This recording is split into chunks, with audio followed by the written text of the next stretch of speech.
அதனால இப்போ இந்த பக்கம் உடல் எடை அதிகரிக்கக்கூடிய சைடு எஃபெக்ட் பக்க விளைவாக இருக்கக்கூடிய மருந்துகள் என்ன அப்படிங்கிறத லிஸ்ட் அவுட் பண்ணிடுறேன். அது ஏன் அப்படி பண்ணுது அப்படிங்கிறதையும் சொல்லிடுறேன். இன்னொரு பக்கம் உடல் எடையை குறைக்கக்கூடிய ப்ராப்பர்ட்டி கொண்ட மருந்துகள், சர்க்கரை நோய் மருந்துகள் எது அப்படிங்கிறதையும் லிஸ்ட் அவுட் பண்ணிடுறேன். எல்லாருக்கும் வணக்கம். நான் டாக்டர் கார்த்திகேயன். சில பேர் உடல் எடை அதிகமாக இருப்பாங்க, சில பேர் உடல் எடை ரொம்ப குறைவாக ஒல்லியாகவே இருப்பாங்க. இந்த மாதிரி இரண்டு விதமான மக்கள் இருக்காங்க. இந்த இரண்டு விதமான மக்கள்லேயும் சர்க்கரை நோய் வரத்துக்கான வாய்ப்புகள் இருக்குது. அப்படி சர்க்கரை நோய் வரும்போது உடல் குண்டாக இருக்காங்க அப்படின்னு வைங்களேன், அவங்களுக்கு உடல் இளைக்கிற மாதிரி சைடு எஃபெக்ட் உண்டு பண்ணக்கூடிய சர்க்கரை மாத்திரை யூஸ் பண்ணுறது என்றைக்குமே பெட்டர். ஆனால் அதுக்காக ஒல்லியாக இருக்கிறவங்களுக்கு உடல் எடையை அதிகரிக்கக்கூடிய வகையில் மாத்திரைகள் யூஸ் பண்ணணும் அப்படின்னு நான் சொல்ல வரலை. நம்ம உடல் எடையை டிஸ்டர்ப் பண்ணாத மருந்து மாத்திரைகள் என்றைக்குமே சேஃபு.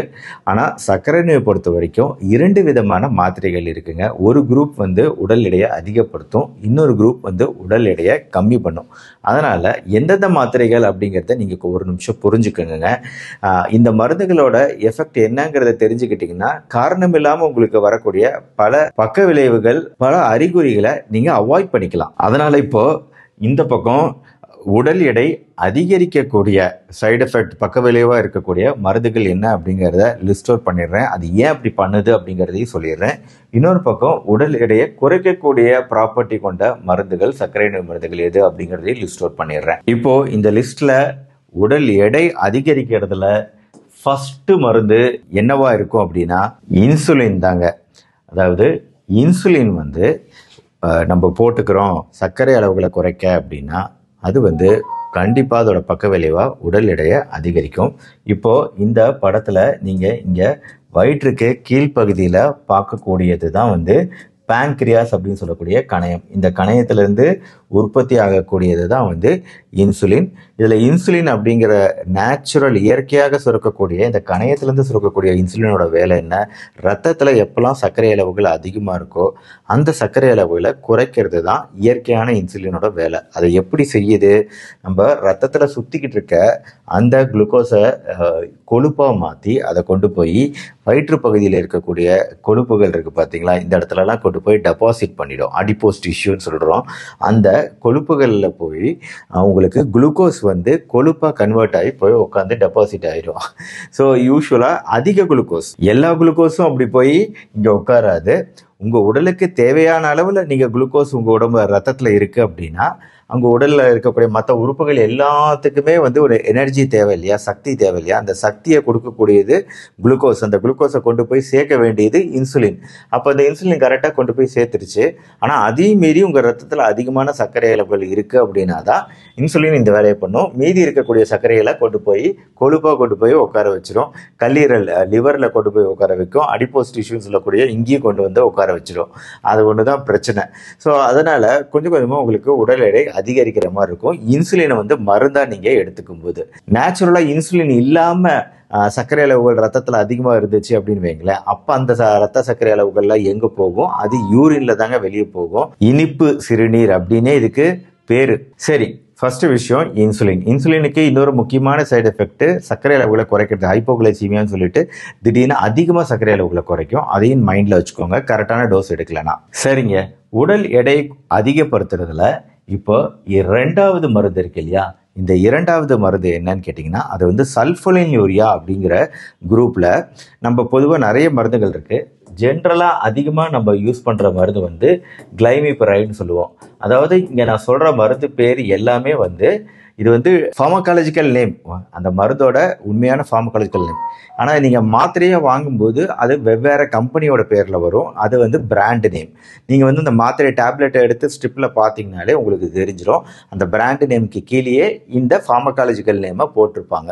ஸோ இந்த கிளைமிபிரைடு அப்படிங்கிறது சல்ஃபோனிலியா வகையை சேர்ந்த மருந்து. இந்த கிளைமிபிரைடு மட்டும் இல்லை, இன்னொரு மருந்து கிளைபிசைடு. இந்த கிளைமிபிரைடு இல்லைன்னா பொதுவாக யூஸ் பண்ணக்கூடிய இன்னொரு மருந்து கிளைபிசைடு, இல்லைன்னா கிளைபியூரைடு அப்படின்னு சொல்லிட்டு இன்னொரு மருந்து இருக்கு. இந்த மூன்று விஷயங்கள் இருக்கா அப்படிங்கிறத நீங்கள் வந்து உங்கள் டேப்லெட்டில் இருக்கா அப்படிங்கிறத உறுதிப்படுத்திக்கோங்க. இருக்குது அப்படின்னா நீங்கள் இன்சுலினும் சாப்பிட்டு நீங்கள் இந்த மாத்திரையும் சாப்பிட்றீங்க அப்படின்னா கட்டாயம் உடல் எடை அதிகரிப்பு அப்படிங்கிறது அதோட சைடு எஃபெக்ட் தான். சரிங்க, இப்போ இந்த சல்ஃபனைல் யூரியா மருந்துகள், கிளைபிசைடு, கிளைமிப்ரைடு, இதெல்லாம் எப்படி நம்ம உடல் எடையை அதிகப்படுத்துது? வேற ஒன்றும் கிடையாது. இந்த மருந்துகளோட வேலை என்ன அப்படின்னா, அதே கணையம்தான். அங்கே கணையத்தில் போய் இந்த கணையத்தை கொஞ்சம் கசக்கி பிழிஞ்சு இன்சுலினை அதிகமாக சுரக்க வைக்கிறது தான் இந்த மருந்தோட வேலையே. அதனால் உங்களுக்கு இன்சுலின் அதிகமாக சுரக்குது இந்த மருந்துகளால். அதனால் நீங்கள் செயற்கையாக இன்சுலினை வெளியிலேருந்து கொடுத்தாலும் சரி, இயற்கையான இன்சுலினை உங்கள் பேங்க்ரியாஸ் மூலமாக சுரக்க செஞ்சாலும் சரி, இந்த இன்சுலின் அப்படிங்கிறது உடல் எடையை அதிகப்படுத்தக்கூடிய சைடு எஃபெக்ட் கொண்டது அப்படிங்கிறத ஞாபகம் வச்சுக்கோங்க. அடுத்த 3வது மருந்து வந்து இது அதிகமாக இப்போ யூஸ் பண்ணுறது கிடையாது டாக்டர்கள், ஆனாலுமே சில பேர் யூஸ் பண்ணிட்டு இருக்கிறாங்க அப்படிங்கிறது தான் உண்மை. பயோக்ளிட்டசோன், ரோசிக்ளிட்டசோன் அப்படின்னு சொல்லுவோம். இந்த ரோசிக்ளிட்டசோன் கூட சில பேர் யூஸ் பண்ணக்கூடிய வாய்ப்பு இருக்கு. இன்னமும் சில டயபெட்டாலஜிஸ்ட் யூஸ் பண்ணலாம். நல்ல எஃபெக்டிவான மருந்து தான். ஆனால் சைடு எஃபெக்ட், பக்க விளைவுகள் கொண்ட மருந்து வந்து இந்த பயோக்ளிட்டசோனும் ரோசிக்ளிட்டசோனும். இது என்ன பண்ணும் அப்படின்னா சென்சிட்டிவிட்டி அதிகப்படுத்தும், இன்சுலினோட சென்சிட்டிவிட்டியை. அதாவது எவ்வளோ இன்சுலின் கொஞ்சமாக சுரந்தா கூட அந்த இன்சுலின் நல்லா போய் இந்த கொழுப்புகளில் நல்லா ஆக்ட் ஆகிற மாதிரி, கல்லீரல் எல்லா பகுதியிலையும் நல்லா போய் ஆக்ட் ஆகி அது குளுக்கோஸு கொழுப்பாக கன்வெர்ட் ஆகி படியறதுக்கு உதவி செஞ்சிடும். இன்சுலின் சுரப்பை எதுவும் அதிகப்படுத்தாது, ஆனால் இன்சுலினோட சென்சிட்டிவிட்டியை அதிகப்படுத்தும், உடல் எடையை அதிகப்படுத்தும். உடல் எடையை அதிகப்படுத்துறதுக்கு இது மட்டுமே காரணம் இல்லை, அது வந்து ஃப்ளூயிட் ரிட்டன்ஷன் சொல்லிட்டு உடல்ல வந்து நீர் அதிகமாக சேர்றதுக்கும் உதவி செஞ்சிடும். ஃப்ளூயிட் ரிட்டன்ஷன் அப்படின்னு சொல்லுவோம். அது வந்து இந்த பயோக்ளிட்டசோன், ரோசிக்ளிட்டசோன் மருந்தோட முக்கியமான சைடு எஃபெக்ட். வழக்கமாக போகிற சிறுநீர் அளவுகள் குறைஞ்சி கம்மியாக சிறுநீர் போகுது அப்படின்னா ஏதோ சம்திங் ராங் அப்படின்னு உங்கள் மனசுக்கு தோறணும். அது வந்து இந்த மாத்திரையோட சைடு எஃபெக்ட்னால வரலாம். ஆக மொத்தம் உடல் எடை அதிகரிப்பு நிகழலாம். இப்போ 4வது, இது லேட்டஸ்ட் மருந்து. இப்போ டயபெட்டிஸ் ட்ரீட்மெண்ட்ல லேட்டஸ்டா வந்திருக்கக்கூடிய மெக்லிடினைட்ஸ் சொல்லுவோம். இதுல வந்து ரெபாக்ளினைடு, REPAGLINIDE, ரெபாக்ளினைடு அப்படிங்கிற மருந்து வந்து ரொம்ப காமனாக இன்னைக்கு பயன்படுத்தக்கூடிய சர்க்கரை நோய் மாத்திரை. இன்னொன்று வந்து நாட்டிக்ளினைடு அப்படிங்கிறது, இதுவுமே வந்து இது இப்போ ரொம்ப காமனாக யூஸ் பண்ணக்கூடிய சர்க்கரை நோய் மாத்திரை. இந்த ரெபாக்ளினைடு, நாட்டிக்ளினைடு இதோட சைடு எஃபெக்ட்டுமே வந்து உடல் எடையை அதிகப்படுத்தக்கூடிய வாய்ப்பு இருக்கு. ஏன் அப்படின்னா வந்து இந்த மருந்து வந்து இந்த சல்ஃபனைல் யூரியா மருந்து மாதிரியே இதுவும் ஆக்ஷன் பண்ணும். அதாவது இன்சுலின் சுரப்பை அதிகப்படுத்தக்கூடிய பண்பு கொண்டதாக இருக்கு ரெபாக்ளினைடு, நாட்டிக்ளினைடு. அதனால வந்து இன்சுலின் எப்போ அதிகமாகுதோ ஆட்டோமேட்டிக்காக அது வந்து யூரின்ல குளுக்கோஸ் போக விடாமல் அந்த எக்ஸஸ் குளுக்கோஸ், அதிக குளுக்கோஸை கொண்டு போய் கொழுப்பா டெபாசிட் பண்ணிடும். சரிங்க, இது வரைக்கும் நம்ம மெக்கானிசம், உடல் எடையை அதிகரிக்கக்கூடிய சர்க்கரை நோய் மாத்திரைகள் எதுன்னு பார்த்தோம். இப்போ நம்ம அடுத்து பார்க்க போகிறது சர்க்கரை நோய் மாத்திரைகள் உடல் எடை அதிகரிக்காம மட்டும் செய்யறதில்ல, சில மாத்திரைகள் உடல் எடை குறைப்பையே உண்டு பண்ணும். ஸோ அந்த மாத்திரை தான் ஃபர்ஸ்ட் நான் சொல்லக்கூடிய மாத்திரை. சர்க்கரை நோய் மருத்துவத்தில் லேட்டஸ்டான மருந்தும் இதுதான். அதாவது GLP-1 அகனிஸ்ட் அப்படின்னு சொல்லுவோம். இதுல வந்து லிராக்ளூடைடு அப்படின்னு சொல்லிட்டு ஒருவேளை உங்களுக்கு இந்த மருந்து எழுதப்பட்டிருக்கலாம், செமாக்ளூடைடு அப்படின்னு எழுதப்பட்டிருக்கலாம். இந்த மருந்துலாம் பயங்கரமான காஸ்ட்லியான மருந்து மாத்திரை. டியூலாக்ளூடைடு, எக்ஸினடைடு அப்படின்னு சொல்லிட்டு சில பார்மகாலஜிக்கல் நேம். இப்போ இந்த செமாக்ளூடைட் போன்ற மருந்துகள் என்ன பண்ணுதுங்க? மெயினா இது என்ன பண்ணுது அப்படின்னா ஓரளவுக்கு இன்சுலினை அதிகப்படுத்துகிற வேலையை இது செய்யும், இன்சுலின் செக்ரேஷனை. ஆனால் இதோட மெயின் ஆக்ஷன் அது கிடையாது. மெயினாவது இங்கே பாருங்கள், இந்த வயிற்று பகுதியில் கேஸ்ட்ரிக் எம்டிங்னு சொல்லுவோம். அதாவது வயிற்றுக்குள்ளே உணவுகள் வந்த பின்னாடி அந்த வயிற்றிலிருந்து குடல் பகுதிக்குள்ளார உணவுகள் போகணும். அந்த குறிப்பிட்ட டைம் இருக்குது பார்த்தீங்களா, அந்த குறிப்பிட்ட டைமை தாமதப்படுத்தும் இந்த மருந்துகள். ஸோ வயிற்றிலிருந்து உணவு குடலுக்குள்ளே போகலைன்னா என்னாகும்? சீக்கிரம் வயிறு ஃபுல் ஆகிடும். சீக்கிரம் வயிறு ஃபுல் ஆகிடுச்சுன்னா என்னாகும்? உங்களுக்கு பசி கட்டுப்படும். நீங்க எடுத்துக்கக்கூடிய உணவோட அளவே ரொம்ப குறைவா இருக்கும். அதனால இந்த உணவோட மூவ்மெண்ட்டை தாமதப்படுத்துவதால் உங்களுக்கு வந்து குறைவான அளவு உணவு எடுக்கிறீங்க. அதனால உங்களுக்கு குறைவான அளவு தான் ரத்தத்தில் குளுக்கோஸ் போகுது. அதனால உங்களுக்கு உடல் எடை குறைவு அப்படிங்கிறது தான் ஏற்படுமே தவிர உடல் எடை அதிகரிப்பு ஏற்படாது. மேலும் இது பசியை கட்டுப்படுத்துங்க. பசியை கட்டுப்படுத்தக்கூடிய ஒரு முக்கியமான மருந்து இந்த மருந்து. ஓவரால் பசி குறைஞ்சிச்சுன்னா எடை குறைப்பு நிகழுது. மேலும் குளுக்கோகான் அப்படின்னு சொல்லிட்டு நம்ம ரத்தத்தில் குளுக்கோஸ் அளவுகளை அதிகப்படுத்தக்கூடிய அந்த ஹார்மோனையும் குறைக்குது இந்த மருந்துகள். அதனாலேயே இந்த செமாக்ளூட்டேட் போன்ற மருந்துகள் இன்னைக்கு உடல் எடை குறைப்புக்கு பயன்படுத்து, சர்க்கரை நோயோட உடல் எடை குறைக்கிறவங்க பயன்படுத்துகிற அளவுக்கு இது இருக்கு. இருந்தாலும் அப்படி யாரும் தனியாக ட்ரை பண்ணக்கூடாது, மருத்துவரோட ஆலோசனை இல்லாமல் யாரும் ட்ரை பண்ணக்கூடாதுங்கிறதையும் இந்த வீடியோ மூலமாக சொல்லிக்கிறேன். ரொம்ப முக்கியம் இது. அடுத்து இரண்டாவது வந்து SGLT2 இனிபிட்டர்னு சொல்லுவோம். கேனாகிளைஃப்ளோஜின், டாபாகிளைஃபோசின், எம்பாகிளைஃப்ளோஜின். இந்த மருந்துகள்லாம் என்ன பண்ணுதுங்க, இது வந்து நம்ம உடல்ல அதிகமா இருக்கக்கூடிய குளுக்கோஸை கொழுப்பா கொண்டு போய் டெபாசிட் பண்றதில்ல. இதுக்கு நேர் ஆப்போசிட்டா அது உடல் நார்மலா பண்ணக்கூடிய ப்ராசஸை பண்ணிடுது.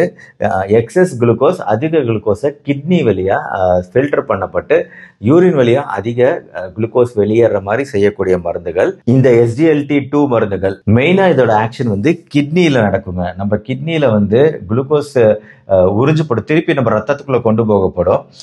திருப்பி நம்ம ரத்தத்துக்குள்ள குளுக்கோஸை கொண்டு போக விடாம குளுக்கோஸ் அப்படியே யூரின்லயே போயிடுற மாதிரி பண்றது தான் இந்த மருந்துகளோட வேலை. அதனால வந்து உங்களுக்கு வெயிட் லாஸ் அப்படிங்கிறது அதிகமா உடல் எடை குறைவுங்கிறதுக்கு அது மாடரேட்டா லைட்டா இருக்கலாமே தவிர இந்த முதல் கிளாஸ்ல இருக்கிற மருந்துகள் மாதிரி அதிக வெயிட் லாஸ், எடை குறைப்பை இந்த கிளாஸ் மருந்துகள் உண்டு பண்ணாது. அடுத்த மாத்திரை வந்து பிராம்லின்டைடு அப்படிங்கிற மாத்திரை.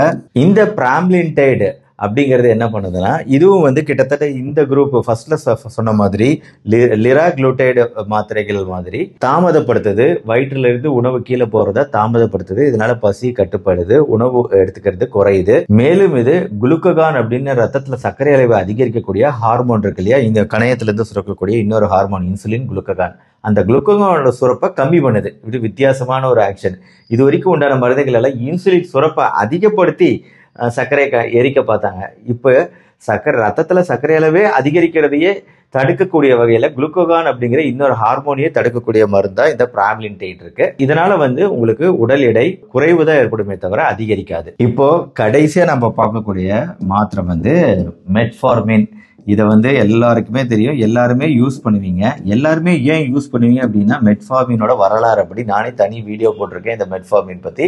இந்த மெட்ஃபார்மின் அப்படிங்கிறது உங்களுக்கு ஏன் ஒரு அருமையான மருந்து சர்க்கரை நோயில அப்படின்னா, அது வந்து நம்மளோட இன்சுலின் அளவுகளை அதிகப்படுத்தக்கூடிய வேலையெல்லாம் செய்யாது. ஆனா இருக்கிற இன்சுலின் நல்லபடியா உடல்ல வேலை செய்யறதுக்கு உண்டான செயல்களை இந்த மெட்ஃபார்மின் செய்யும். நம்ம உடம்புல நார்மலா சுரக்கக்கூடிய இன்சுலின் நல்லா வேலை செய்யற மாதிரி செய்யும் மெட்ஃபார்மின். மேலும் மெட்ஃபார்மின் என்ன பண்ணும்னா, நம்ம கல்லீரல்ல உற்பத்தி ஆகக்கூடிய குளுக்கோஸ் அளவுகளை குறைக்குங்க. இது ஒரு யுனிக் ட்ரக். இந்த ஒரு மருந்து மட்டும்தான் உங்களுக்கு இந்த வேலையும் சேர்த்து செய்யுது.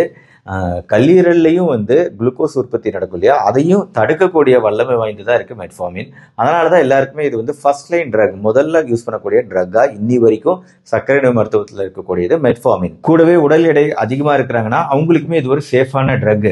உடல் எடை நார்மலா இருக்கிறாங்க அப்படின்னாலும் அவங்களுக்கு இது சேஃபான ட்ரக். ஓவரா உடல் எடை குறைப்பு, வெயிட் லாஸ் ஓவராலா ஏற்படுத்தாது. ஸோ பல்வேறு வகையில நம்மளுக்கு ஒரு பெரிய அட்வான்டேஜ் இருக்கு மெட்ஃபார்மின் யூஸ் பண்றதுனால. ஸோ அதுதான் வந்து ஃபர்ஸ்ட் யூஸ் பண்ணக்கூடிய மாத்திரையாகவும் இருக்கு. ஸோ இப்போ நம்ம பார்த்தது வந்து 2 குரூப் ஆஃப் மருந்துகள். ஒரு பக்கம் உடல் எடையை அதிகப்படுத்தக்கூடியது, இன்னொரு பக்கம் உடல் எடையை குறைக்கக்கூடியது சர்க்கரை நோய் மருத்துவத்தில். இதை குறித்த புரிதல் வந்து நிறைய பேஷண்ட்ஸ்க்கு இல்லை அப்படிங்கிறதுனால தான் இந்த வீடியோ நான் எடுத்து உங்களுக்கு தெரிவிச்சிருக்கேன். இதன் மூலமாக நீங்கள் பண்ண வேண்டியது உங்களோட மாத்திரைகளை செக் பண்ணி பார்க்கணும். இது என்ன வகையான மாத்திரை நம்ம யூஸ் பண்றோம் அப்படிங்கிறத பார்க்கணும். அதுக்கேத்தாப்புல நம்ம வந்து நம்ம உடலுக்கு இது ஒத்துக்குதா அப்படிங்கிறத பார்க்கணும். இதுல இருக்கக்கூடிய மாத்திரைகளோட எல்லா பக்க விளைவுகளையும் நான் வந்து தனி வீடியோவா போட்டிருக்கேன். அந்த வீடியோவும் நீங்க பாருங்க. ஏன்னா சர்க்கரை நோய் மருந்துகளோட பக்க விளைவுகள் அப்படிங்கிறது மிக முக்கியமான விஷயம் இல்லையா. இருந்தாலும் உடல் எடைக்கு மட்டும் ஏன் ஸ்பெசிபிக்கா இந்த வீடியோவை தனியா எடுத்து நான் கொடுத்துருக்கேன், 2ஆ பிரிச்சு காமிச்சிருக்கேன் அப்படின்னா, சர்க்கரை நோயில ஒரு மேஜர் பாயிண்டே தான் உடல் எடை தான். அதை வந்து கரெக்டாக இருந்துச்சுன்னா நம்மளுக்கு பெரிய ப்ராப்ளம் எதுவும் பெருசாக ஏற்படாது மேனேஜ்மெண்ட்டில். ஆனால் சர்க்கரை நோயை மேனேஜ் பண்ணும்போது உடல் எடை மாறுபாடுகள் ஓவராக இருந்துச்சு அப்படின்னாலோ, இல்லை உடல் எடை ரொம்ப அதிகரிக்குது அப்படின்னாலோ, அது வந்து பல்வேறு பிரச்சனைகளை பின்னாடி ஏற்படுத்தும். அப்படிங்கிறதுக்காக தான் உடல் எடையை ஒரு ஃபோக்கஸ் பாயிண்ட்டாக வச்சு இந்த சர்க்கரை நோய் மருத்துவத்தை பற்றி இன்னைக்கு நான் டிஸ்கஸ் பண்ணினேன். கண்டிப்பாக இதை எல்லாருக்குமே ஷேர் பண்ணுங்கள். இந்த விழிப்புணர்வு எல்லாருக்குமே தேவை. இந்த வீடியோ பிடிச்சிருச்சுன்னா லைக் பண்ணுங்கள். இந்த மாதிரி மருத்துவ தகவல்களை தொடர்ந்து தெரிஞ்சுக்க நம்ம சேனலை சப்ஸ்கிரைப் பண்ணி டெய்லி ஃபாலோ பண்ணுங்கள். மறுபடியும் நாளைக்கு பார்ப்போம். நன்றி, வணக்கம்.